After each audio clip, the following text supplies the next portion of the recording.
Hello friend, नमस्कार। मेरा नाम है संदीप और आप देख रहे हैं nothing impossible YouTube channel. Friends, मैं उम्मीद करता हूं आप सभी बहुत ही अच्छे होंगे। जिस किसी भी एग्ज़ाम की आप प्रिपरेशन कर रहे हैं वो भी बहुत ही अच्छे तरीके से चल रही होगी। फ्रेंड्स, आज के इस वीडियो में हम लोग यूजीसी नेट प्रथम प्रश्न पत्र में शोध अभिवृत्ति से प्रैक्टिस सेट नंबर 10 को देखने वाले हैं। इससे पहले मैंने 9 प्रैक्टिस सेट जो है ऑलरेडी आप लोगों को करा रखे हैं। अगर आपने उन वीडियो को नहीं देखा है तो आप प्लेलिस्ट में जाकर UGC net first paper expected question के नाम से वो प्लेलिस्ट होगी, उसमें जाके जितने भी मैंने प्रैक्टिस सेट वीडियो बनाकर रखे हैं फर्स्ट पेपर से, वहाँ पर आप सारे प्रैक्टिस सेट को अटेम्प्ट कर सकते हैं। इसके साथ साथ एक बात मैं और बताना चाहूँगा, ये जितने भी मैं प्रश्न कराता हूँ ये सभी नए सिलेबस पे आधारित प्रश्न है, क्योंकि अगर नए क्वेश्चन आपसे मॉडिफाई करके जो है या तो पुराने क्वेश्चन को मॉडिफाई करके चेंज करके आपसे पूछ लिया जाता है आपके एग्जाम में, तो आप उनको भी आसानी के साथ सॉल्व कर सकें। यानी नए पुराने क्वेश्चन को एक साथ मिलाकर जो है हम लोग प्रैक्टिस सेट को कवर करने का प्रयास कर रहे हैं। एक बात और फ्रेंड कि इस पूरे वीडियो में जो है हम 20 महत्वपूर्ण प्रश्नों को जो है कंप्लीट करने वाले हैं, तो आप इन सभी प्रश्नों को प्रैक्टिस सेट की तरह अटेम्प्ट करने का प्रयास करें। इसके साथ ही साथ जो है लास्ट में आप कमेंट बॉक्स में आपने 20 प्रश्नों में से कितने प्रश्न सही किए अपने स्कोर को भी मेंशन करने का प्रयास करें। चलिए फ्रेंड, वीडियो को स्टार्ट करते हैं और देखते हैं क्वेश्चन नंबर 1 से। तो यहाँ पर आप देख सकते हैं क्वेश्चन नंबर 1 में पूछा जा रहा है कि निम्नलिखित में से किसको श्रेणीगत चर के रूप में सबसे अच्छे तरीके से वर्णित किया जा सकता है। इन चारों विकल्पों में से पूछा जा रहा है। पहला जो इसमें ऑप्शन दिया गया है आयु, बी दूसरा जो ऑप्शन है हमारा वार्षिक आय, तीसरा जो ऑप्शन दिया गया है श्रेणी औसत और डी जो ऑप्शन दिया गया है धर्म। और हमें इसमें जो है राइट आंसर बताना है। तो इसका जो राइट आंसर हमारा हो जाएगा वो है आपका ऑप्शन नंबर डी धर्म। प्रश्न में यही पूछा गया कि इन चारों विकल्पों में से किसको श्रेणीगत चर के रूप में सबसे अच्छे तरीके से वर्णित किया जा सकता है। तो धर्म को जो है श्रेणीगत चर के रूप में सबसे अच्छे तरीके से जो है वर्णित किया जा सकता है। अगर आपने जो है ऑप्शन डी राइट आंसर लगाया तो ये आपका राइट आंसर हो जाएगा। आइए अगले प्रश्न को देखते हैं। अगला प्रश्न हमारा है प्रश्न नंबर 2। इस प्रश्न में पूछा जा रहा है कि प्रयोगात्मक अध्ययन किस पर आधारित होता है। इन चारों विकल्पों में से बताना है। पहला जो ऑप्शन दिया गया है चरों के कार्य साधन के रूप में, और बी ऑप्शन दिया गया है वैचारिक प्रचाल पर, सी ऑप्शन दिया गया है अनुसंधान की पुनरावृत्ति पर, और डी ऑप्शन दिया गया है साहित्य के सर्वेक्षण पे। तो आप सभी को इसका सही आंसर देने का प्रयास करना है। इस प्रश्न का जो हमारा राइट आंसर हो जाएगा वो है ऑप्शन नंबर ए चरों के कार्य साधन पर। प्रश्न में यही पूछा जा रहा है कि इन चारों विकल्पों में से प्रयोगात्मक अध्ययन किस पर आधारित है। तो चरों के कार्य साधन पर जो है प्रयोगात्मक अध्ययन आधारित है। अगर आपने ऑप्शन ए राइट आंसर लगाया है तो ये आपका राइट आंसर हो जाएगा। आइए अगले प्रश्न को देखते हैं। सभी प्रश्न बहुत ही महत्वपूर्ण है, आप इसको अच्छे तरीके से जो है टेस्ट की तरह जो है देने का प्रयास करें। अगर लगे कि वीडियो फास्ट चल रहा है तो वीडियो को पॉज करें, क्वेश्चन को अच्छे तरीके से पढ़ें, फिर उसका आंसर देने का प्रयास करें। अगला प्रश्न हमारा है प्रश्न नंबर 3। इसमें पूछा जा रहा है कि एक कार्य साधन स्वतंत्र चर को क्या कहते हैं। इन चारों विकल्पों में से बताना है। पहला जो ऑप्शन है बाह्य चर, बी ऑप्शन है हस्तक्षेप चर, सी ऑप्शन है विषय चर और डी ऑप्शन दिया गया है सक्रिय चर। तो इस प्रश्न का जो हमारा राइट आंसर हो जाएगा वो है आपका ऑप्शन नंबर डी सक्रिय चर। प्रश्न में यही पूछा गया है कि इन चारों विकल्पों में से एक कार्य साधन स्वतंत्र चर किसको कहते हैं। तो सक्रिय चर को जो है एक कार्य साधन स्वतंत्र चर भी कहा जाता है। तो यहाँ पर ऑप्शन डी जो है आपका राइट आंसर हो जाएगा। अगले प्रश्न को देखते हैं। अगला प्रश्न हमारा है प्रश्न नंबर 4। इस प्रश्न में पूछा जा रहा है कि निम्नलिखित में से किस चर के अलावा नियंत्रण समूह और प्रयोगात्मक समूह पूर्ण रूप से समान है। इन चारों विकल्पों में से हमें इसका सही आंसर बताने का प्रयास करना है। पहला जो ऑप्शन है आश्रित चर, बी ऑप्शन है स्वतंत्र चर, सी ऑप्शन है बाह्य चर और डी ऑप्शन है पुनरावृत्ति चर। इस प्रश्न का जो हमारा सही आंसर हो जाएगा वो है ऑप्शन नंबर ए आश्रित चर। अगर आपने ऑप्शन ए राइट आंसर लगाया है तो ये आपका राइट आंसर हो जाएगा। आइए अगले प्रश्न को देखते हैं। अगला प्रश्न हमारा है प्रश्न नंबर 5। इस प्रश्न में पूछा जा रहा है कि व्यवहार जिसे एक प्रयोग के दौरान मापा जाता है उसे किस चर के रूप में जाना जाता है। इन चारों विकल्पों में से हमें बताना है। पहला जो ऑप्शन है पेचीदा बनाने वाले चर, बी ऑप्शन है स्वतंत्र चर, सी ऑप्शन है आश्रित चर और डी ऑप्शन है नियंत्रित चर।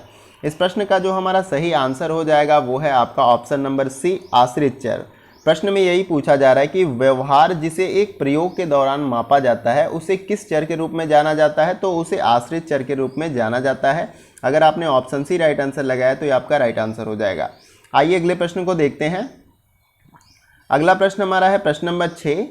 इस प्रश्न में पूछा जा रहा है कि निम्नलिखित प्रकार का अनुदैर्ध्य अनुसंधान कुछ व्यक्तियों का अध्ययन एक विस्तृत अवधि के लिए करता है। इन चारों विकल्पों में से इस प्रश्न का जो है हमें सही आंसर बताने का प्रयास करना है। पहला जो ऑप्शन दिया गया प्रवृत्ति अध्ययन, बी ऑप्शन दिया गया पैनल अध्ययन, सी ऑप्शन है दोनों ए और बी दोनों सही है, और डी ऑप्शन है न तो ए सही है न तो बी सही है। तो आपको इस प्रश्न का जो है राइट आंसर बताने का प्रयास करना है। इस प्रश्न का जो हमारा राइट आंसर हो जाएगा वो है ऑप्शन नंबर सी, दोनों ए और बी आपका दोनों सही हो जाएगा इस प्रश्न का। अगर आपने ऑप्शन सी राइट आंसर लगाया तो ये आपका राइट आंसर हो जाएगा। आइए अगले प्रश्न को देखते हैं। अगला प्रश्न हमारा है प्रश्न नंबर 7। इस प्रश्न में दिया गया है कि निम्नलिखित में से एक श्रेणीगत चर का उदाहरण कौन सा। इन चारों विकल्पों में से जो है आपको सही आंसर देना है।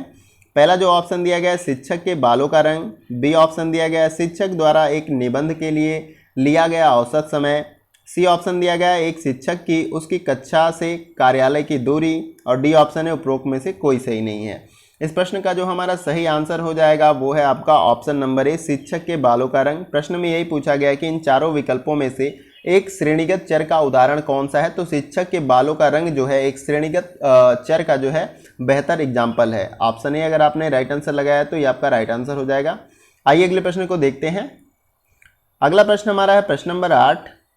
इस प्रश्न में पूछा जा रहा है कि यह वे चर हैं जिनका एक शोधकर्ता यह आकलन करने के लिए चयन करता है ताकि उनका दूसरे चर या चरों पर क्या प्रभाव रहता है। तो इस प्रश्न का हमें इसका राइट आंसर बताने का प्रयास करना है। तो प्रश्न ऑप्शन हमें दिया गया है आश्रित चर, और बी ऑप्शन दिया गया है स्वतंत्र चर, सी ऑप्शन दिया गया बाहरी चर, और डी ऑप्शन उपरोक्त में से कोई सही नहीं है। तो इस प्रश्न का जो हमारा राइट आंसर हो जाएगा वो है आपका ऑप्शन नंबर बी, स्वतंत्र चर। अगर आपने ऑप्शन बी राइट आंसर लगाया तो ये आपका राइट आंसर हो जाएगा। किसी भी प्रश्न में अगर आपको डाउट है या प्रश्न समझ में नहीं आते तो कमेंट बॉक्स में उसके बारे में आप पूछ सकते हैं। आइए अगले प्रश्न को देखते हैं। अगला प्रश्न हमारा है प्रश्न नंबर 9। इस प्रश्न में पूछा जा रहा है कि एक स्थिति या विशेषता है जिसके विभिन्न मूल्य या श्रेणियां हो सकती हैं, उसे क्या कहा जाता है। इन चारों विकल्पों में से हमें बताने का प्रयास करना है। पहला जो ऑप्शन इसमें दिया गया है हमें वो है आपका ऑप्शन नंबर ए, स्थिर है। यहाँ पे टाइप में मिस्टेक है थोड़ा सा, ये आपका होगा स्थिर, ठीक है, स्थिर ये हो जाएगा। दूसरा जो ऑप्शन है चर, और फिर आपका सी ऑप्शन जो दिया गया है कारण और प्रभाव संबंध, और डी ऑप्शन जो है वर्णात्मक संबंध। तो यहाँ पे ये ए ऑप्शन था आपका स्थिर। आपको बताना है इन चारों विकल्पों में से सही आंसर कौन सा है। तो इस प्रश्न का जो हमारा राइट आंसर हो जाएगा वो है आपका ऑप्शन नंबर बी, चर। इस प्रश्न में यही पूछा जा रहा है कि एक स्थिति या विशेषता है जिसके विभिन्न मूल्य या श्रेणियां हो सकती हैं, उसे क्या कहा जाता है। तो उसे चर कहा जाता है। यहाँ पे ये ऑप्शन ए हमारा टाइप में मिस्टेक था, तो इसको थोड़ा सा आप कंसीडर करिएगा। यहाँ पे मैंने इसको लिख दिया था ऑप्शन जो ये मैंने स्थिर है, यहाँ पे टाइप में बहुत सारा कुछ टाइप करना होता है तो ये मिस्टेक हो जाता है। आइए अगले प्रश्न को देखते हैं। अगला प्रश्न हमारा है प्रश्न नंबर 10। इस प्रश्न में पूछा जा रहा है कि निम्नलिखित में से मात्रात्मक चर का उदाहरण कौन सा। इन चारों विकल्पों में से हमें बताना है।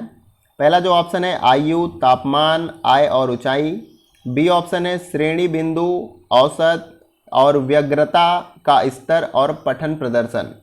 फिर उसके बाद सी ऑप्शन दिया गया लिंग, धर्म और जातीय समूह, और डी ऑप्शन दिया गया दोनों, ए और बी दोनों सही है आपका।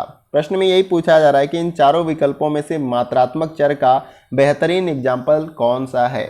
तो इस प्रश्न का जो हमारा राइट आंसर हो जाएगा वो है आपका ऑप्शन नंबर डी, ए और बी आपका दोनों सही हो जाएगा। ए ऑप्शन में दिया गया आयु, तापमान, आय और ऊंचाई, और बी ऑप्शन में दिया गया श्रेणी बिंदु, औसत और व्याग्रता का स्तर और पठन प्रदर्शन। ये सभी जो है मात्रात्मक चर का एक बहुत ही अच्छा एग्जाम्पल है।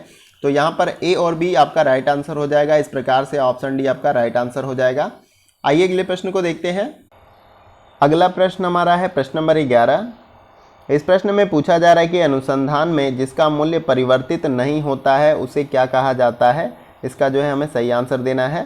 पहला जो ऑप्शन दिया गया है एक परिवर्तनीय, बी ऑप्शन दिया गया है विधि, और सी ऑप्शन दिया गया है स्थिर, और डी ऑप्शन दिया गया उपरोक्त में से कोई सही नहीं है। तो इस प्रश्न का जो हमारा राइट आंसर हो जाएगा वो है आपका ऑप्शन नंबर सी, स्थिर। प्रश्न में यही पूछा जा रहा है कि इन चारों विकल्पों में से अनुसंधान में जिसका मूल्य परिवर्तित नहीं होता है उसे हमें बताना है। तो यहाँ पर ऑप्शन सी जो है राइट आंसर हो जाएगा। स्थिर जो है आपका राइट आंसर है। आइए अगले प्रश्न को देखते हैं। अगला जो प्रश्न हमारा है प्रश्न नंबर 12 है। इस प्रश्न में पूछा जा रहा है कि निम्नलिखित में से कारक विश्लेषण का उपयोग किस लिए किया जाता है। इन चारों विकल्पों में से आप सभी को इसका सही आंसर बताना है। पहला जो ऑप्शन दिया गया है दो चर के बीच संबंध जानने के लिए, बी ऑप्शन दिया गया परिकल्पना का परीक्षण करने के लिए, सी ऑप्शन दिया गया दोनों चरों के बीच अंतर जानने के लिए और डी ऑप्शन दिया गया कई चरों के बीच का अंतर जानने के लिए। इस प्रश्न का जो हमारा सही आंसर हो जाएगा वो है आपका ऑप्शन नंबर डी, कई चरों के बीच का अंतर जानने के लिए जो है कारक विश्लेषण का उपयोग किया जाता है। तो यहाँ पर ऑप्शन डी आपका राइट आंसर हो जाएगा अगर आपने ऑप्शन डी जो है राइट आंसर लगाया है तो। आइए अगले प्रश्न को देखते हैं। अगला प्रश्न हमारा है प्रश्न नंबर 13। इस प्रश्न में पूछा जा रहा है कि चर जो दूसरे चरों में परिवर्तन का कारण बनता है उसे क्या कहते हैं। प्रश्न को एक बार और अच्छी तरीके से समझिए। वे चर जो दूसरे चरों में परिवर्तन का कारण बनते हैं उन्हें क्या कहा जाता है। इन चारों विकल्पों में से आप सभी को बताना है। पहला जो ऑप्शन दिया गया है निरपेक्ष चर, यहाँ पे सी ऑप्शन दिया गया स्वतंत्र चर, यहाँ ऊपर नीचे हो गया ऑर्डर में लेकिन आपका ऑप्शन सभी करेक्ट है। बी ऑप्शन दिया गया आश्रित चर, डी ऑप्शन दिया गया मध्य चर। तो इस प्रश्न का जो हमारा सही आंसर हो जाएगा वो है आपका ऑप्शन सी स्वतंत्र चर। तो अगर आपने सी ऑप्शन लगाया है इस प्रश्न का राइट आंसर तो ये आपका राइट आंसर हो जाएगा। ये थोड़ा सा टाइप में मिस्टेक हो जाता है, ऑर्डर ऊपर नीचे हो गया लेकिन सारे ऑप्शन जो हैं आपके करेक्ट हैं। तो इसमें जो है ऑप्शन नंबर सी हमारा राइट आंसर हो जाएगा। आइए अगले प्रश्न को देखते हैं। अगला प्रश्न हमारा है प्रश्न नंबर 14। इस प्रश्न में पूछा जा रहा है कि निम्नलिखित में से ऐसा कौन सा स्वतंत्र चर है जिसके साथ शोध अध्ययन में हेरफेर नहीं किया जा सकता। इन चारों विकल्पों में से हमें बताना है। पहला जो ऑप्शन दिया गया है लिंग, बी ऑप्शन दिया गया है जातीयता और सी ऑप्शन दिया गया बुद्धिमत्ता और अन्य लक्षण, डी ऑप्शन है उपरोक्त में से आपका कोई सही नहीं है। तो इस प्रश्न का जो हमारा राइट आंसर हो जाएगा वो है आपका ऑप्शन नंबर डी, उपरोक्त में से कोई सही नहीं है। प्रश्न में यही पूछा गया है कि इन चारों विकल्पों में से ऐसा कौन सा स्वतंत्र चर है जिसके साथ शोध अध्ययन में हेरफेर नहीं किया जा सकता। तो इसमें ऐसा कोई स्वतंत्र चर नहीं है जिसके साथ शोध अध्ययन में जो है हेरफेर किया जा सकता है। तो यहाँ पर ऑप्शन डी हमारा राइट आंसर हो जाएगा, उपरोक्त में से कोई सही नहीं है। इस प्रकार के भी प्रश्न पूछ लिए जाते हैं आप सभी से। प्रश्न जो है अच्छे तरीके से पूछ लिया जाएगा लेकिन चारों विकल्पों में से उसका कोई भी आंसर सही नहीं होता है। लास्ट में डी ऑप्शन में यह मेंशन कर दिया जाता है कि उपरोक्त में से कोई सही नहीं है। तो इस तरीके से जो है प्रश्न पूछ लिया जाता है। तो आपको क्लियर होना चाहिए तभी जो है इस प्रकार के प्रश्नों को जो है आप अच्छे तरीके से सॉल्व कर पाएंगे। आइए अगले प्रश्न को देखते हैं। अगला प्रश्न हमारा है प्रश्न नंबर 15। इस प्रश्न में पूछा जा रहा है कि किसी प्रयोगात्मक अभिकल्प में आश्रित चर किसे कहते हैं। इन चारों विकल्पों में से बताना है। पहला जो ऑप्शन है जिसमें कोई भी परिवर्तन किया जा सकता है, बी ऑप्शन है जिसमें कोई भी परिवर्तन नहीं किया जा सकता है और सी ऑप्शन है दोनों, ए और बी दोनों सही है और डी ऑप्शन दिया गया है उपरोक्त में से कोई सही नहीं है। तो इस प्रश्न का जो हमारा राइट आंसर हो जाएगा वो है आपका ऑप्शन नंबर सी, दोनों, ए और बी आपका दोनों सही है। प्रश्न में यही पूछा गया कि इन चारों विकल्पों में से किसी प्रयोगात्मक अभिकल्प में आश्रित चर किसे कहा जा सकता है। तो यहाँ पर ए और बी दोनों को जो है प्रयोगात्मक अभिकल्प में आश्रित चर जो है कहा जा सकता है।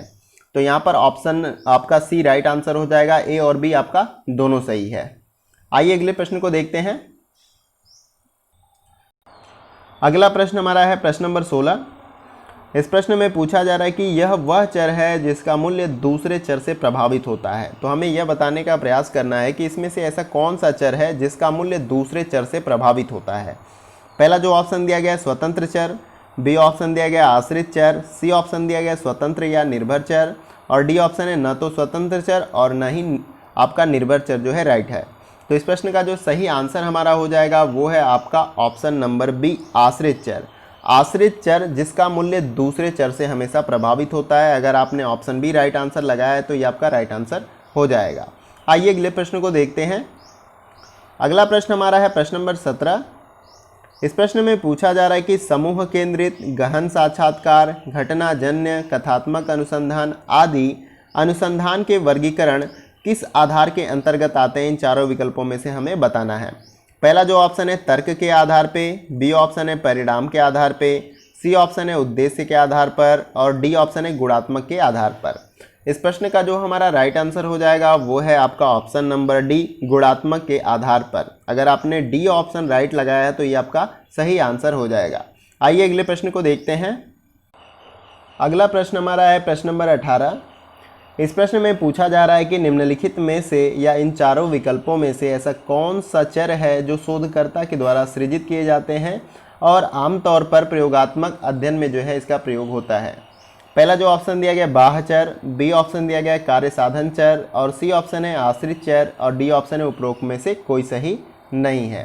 तो इस प्रश्न का जो हमारा राइट आंसर हो जाएगा वो है आपका ऑप्शन नंबर बी कार्य साधन चर। अगर आपने ऑप्शन बी राइट आंसर लगाया तो ये आपका राइट आंसर हो जाएगा। आइए अगले प्रश्न को देखते हैं। अगला प्रश्न हमारा है प्रश्न नंबर 19।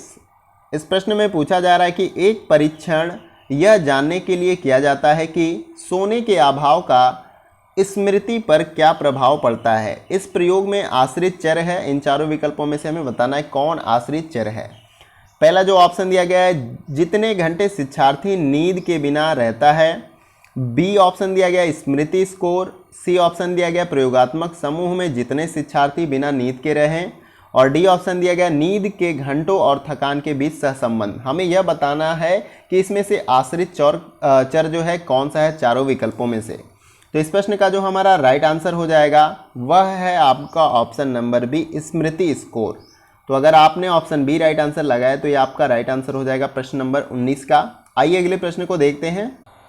अगला प्रश्न हमारा है प्रश्न नंबर 20 और ये वीडियो का जो हमारा लास्ट प्रश्न होगा, जैसा कि हम हर प्रैक्टिस सेट वीडियो में 20 महत्वपूर्ण प्रश्नों के ऊपर चर्चा करते हैं। इस प्रश्न में पूछा जा रहा है कि एक शोधकर्ता द्वारा किसी प्रयोग में उपयोग किए जाने वाले चरों को क्या कहा जाता है। पहला जो ऑप्शन दिया गया प्रतिक्रिया चर, बी ऑप्शन दिया गया स्वतंत्र चर और सी ऑप्शन दिया गया है निर्भर चर और डी ऑप्शन दिया गया बाह्य चर। तो हमें इस प्रश्न में जो है सही आंसर बताने का प्रयास करना है। इस प्रश्न का जो राइट आंसर हमारा हो जाएगा वो है आपका ऑप्शन नंबर बी स्वतंत्र चर। अगर आपने ऑप्शन बी राइट आंसर लगाया तो ये आपका राइट आंसर हो जाएगा।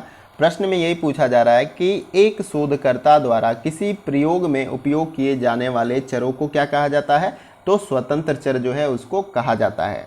उम्मीद करता हूं जितने भी मैंने प्रश्न आपको कराए वो सभी आपके एग्जाम के पॉइंट ऑफ व्यू से बहुत ही महत्वपूर्ण होंगे और आपने जो है 20 प्रश्नों में जो है मैक्सिमम क्वेश्चन जो है सही करने का प्रयास किया है। अगर ज़्यादा क्वेश्चन सही नहीं होता है तो आप परेशान ना हो, एक बार प्रैक्टिस सेट अटेम्प्ट करें। अगर अच्छा स्कोर नहीं होता है तो 2 बार अटेम्प्ट करें। इस तरह से आपके मैक्सिमम क्वेश्चन भी सही हो जाएंगे, उसके साथ साथ जो है आपके सारे प्रश्न भी तैयार होते चलेंगे। तो आप कमेंट बॉक्स में वीडियो का सेशन कैसा लगा अपना फीडबैक जरूर दें। उसके साथ साथ किसी आपको महत्वपूर्ण टॉपिक पे अगर वीडियो चाहिए तो उसके बारे में भी आप कमेंट बॉक्स में मेंशन कर सकते हैं। हम कोशिश करेंगे कि उस टॉपिक पे भी वीडियो बना के आप सभी को प्रोवाइड किया जाए। एक और रिक्वेस्ट है आप सभी से, अगर आपको वीडियो अच्छा लगे तो आप वीडियो को लाइक किया करें। आपके एक लाइक से हमें बहुत सारा मोटिवेशन और अप्रिसिएशन मिलता है। हमें लगता है आप हमारी वीडियो को देखते हैं और हमें जो है आपके लिए कंटिन्यूअस वर्क करना चाहिए। इसके साथ ही साथ आप वीडियो को शेयर कर दें मैक्सिमम दोस्तों के साथ, ताकि उनको भी इस वीडियो से हेल्प मिल सके, क्योंकि जो कुछ भी हम आपको प्रोवाइड करते हैं सभी कुछ फ्री ऑफ कॉस्ट होता है। तो अगर आपको इस वीडियो से फ़ायदा हो रहा है तो आपका दायित्व बनता है कि आप दूसरों को शेयर करें ताकि उनको भी इस वीडियो से फ़ायदा हो सके। एक बात और कि अगर आप नए व्यूवर हैं तो चैनल को जरूर सब्सक्राइब कर लें और उसके बगल में जो बेल आइकन का बटन होता है उसको आप प्रेस कर लें न्यू वीडियो के अपडेट्स को पाने के लिए, क्योंकि इस चैनल पे लगभग सभी एग्जाम की प्रिपरेशन कराई जाती है। तो उनसे जुड़े जो भी वीडियो अगर अपलोड की जाएगी इस चैनल पे तो उसकी नोटिफिकेशन आपको बहुत ही आसानी के साथ प्राप्त हो जाएगी और आप वीडियो को मिस नहीं कर पाएंगे। तो फ्रेंड्स आज के वीडियो में बस इतना ही, फिर मिलते हैं नेक्स्ट वीडियो में कुछ और इंपॉर्टेंट टॉपिक और इंपॉर्टेंट प्रश्नों के साथ। तब तक के लिए जय हिंद, जय भारत।